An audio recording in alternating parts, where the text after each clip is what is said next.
Hvað eru Yogyakarta-prinsippin? Yogyakarta-prinsippin eru áherslur á réttindi svokallaðs hinsegin fólks. Prinsippin miða að því að fólk eigi rétt á lífi sínu og öryggi óháð kynhneigð og kynvitund. Þau voru saman af mannréttindalögfræðingum og sérfræðingum í Yogyakarta í Indónesíu árið 2006. Árið 2017 voru kyneinkenni og kyntjáning bætt við.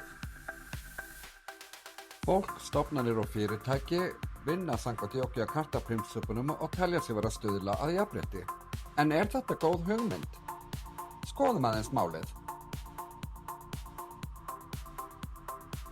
Hugtökin hérna á skjánum eiga það sameiginlegt að skorta lagalegar skilgreiningar.